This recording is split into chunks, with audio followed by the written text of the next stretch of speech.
കഞ്ഞിയാണോ വെച്ചത്? കൂട്ടാൻ വെക്കാൻ വരുമൊന്നുമില്ല. ഒരു തേങ്ങ പോലും മേടിക്കാൻ നിവൃത്തികേടാ. കഞ്ഞി വെച്ച് ഉപ്പൊഴിച്ച് കുടിക്കുമായിരുന്നു. നേരത്തെ ആഹാരത്തിന് നിവൃത്തിയില്ലാത്ത അവസ്ഥയിൽ കൂടെ കഴിഞ്ഞു പോവാം ഞങ്ങൾ. വലിയ ബുദ്ധിമുട്ടിലാണ് മോളെ താമസിക്കുന്നത്. ഒരാളെ സഹായിച്ചത് ഇച്ചിരി അരി കൊണ്ട് തന്നു ഞങ്ങൾക്ക്. റേഷൻ അരി കൊണ്ടാണ് ഞങ്ങളിപ്പോൾ കഴിയുന്നത്. എൻ്റെ ഭർത്താവിന് ഒരു ആക്സിഡൻറ്റ് പറ്റി ഇപ്പോൾ ഒരു ഓപ്പറേഷൻ കഴിഞ്ഞിട്ട് കിടക്കുക. ജോലിക്കൊന്നും പോകാൻ നിവൃത്തിയില്ല.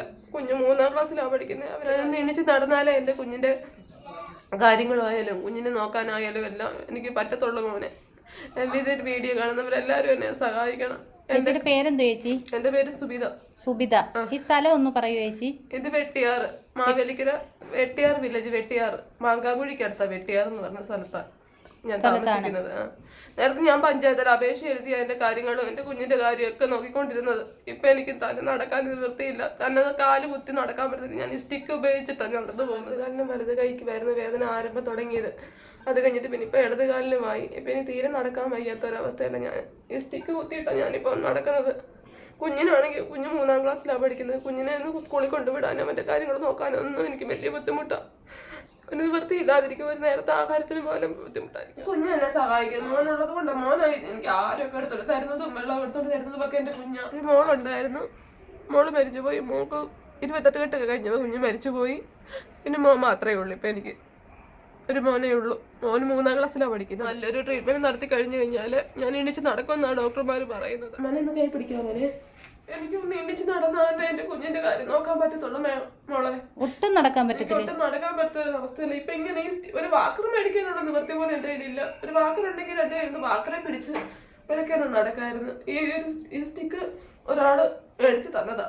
ഈ സ്റ്റിക്ക് കുത്തി ഞാൻ ഈ പെരക്കകത്ത് നടക്കത്തുള്ളൂ. മുറ്റത്തോട്ട് ഒന്നും ഇറങ്ങാനൊന്നും പറ്റത്തില്ല.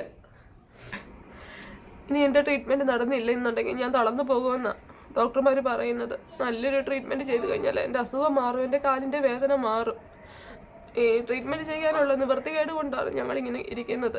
2-3 മാസത്തോളമായി ഹോസ്പിറ്റലിൽ പോയി. നല്ല ട്രീറ്റ്മെന്റ് കിട്ടിക്കഴിഞ്ഞ ചേച്ചി നല്ലപോലെ എണീറ്റ് നടക്കുമെന്ന് ഡോക്ടർ പറഞ്ഞു. ഒരു ട്രീറ്റ്മെന്റ് നടത്തി കഴിഞ്ഞാൽ എൻ്റെ കാലിന് വേദന മാറുകയും ചെയ്യും, നടക്കുകയും ചെയ്യും. ഡോക്ടർമാർ അത് ഉറപ്പ് പറഞ്ഞായിരുന്നു.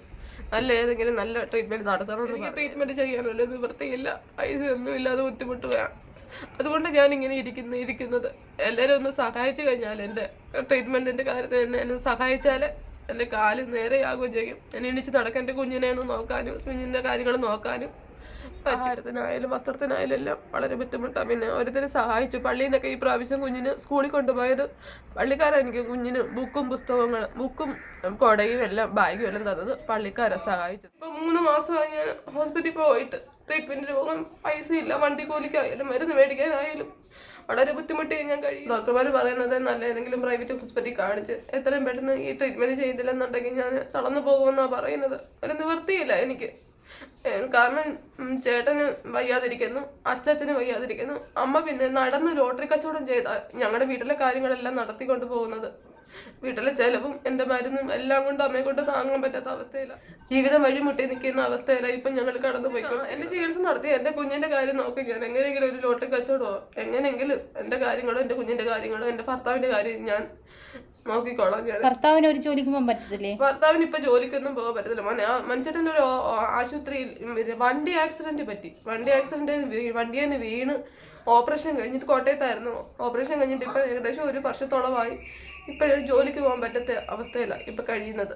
പിന്നെ ഞങ്ങളുടെ വീട്ടിലെ കാര്യങ്ങൾ നടന്നു പോകുന്നതെന്ന് വെച്ചാല് ലോട്ടറി കടക്കാർ തരും. ലോട്ടറി മേടിച്ചോണ്ട് വന്നിട്ട് അത് വിറ്റിട്ട് വൈകിട്ട് അത് തിരിച്ചു കൊണ്ടുപോയി ആ പൈസ കൊടുത്തെങ്കിൽ പിറ്റേ ദിവസത്തെ ലോട്ടറി അവർ തരും. അച്ഛനും അമ്മയും അങ്ങനെ ഇപ്പൊ കഴിയുന്നത്. ചേട്ടന് മറ്റു ജോലികൾക്കൊന്നും പോകാൻ പറ്റാത്ത അവസ്ഥയിലാണ്.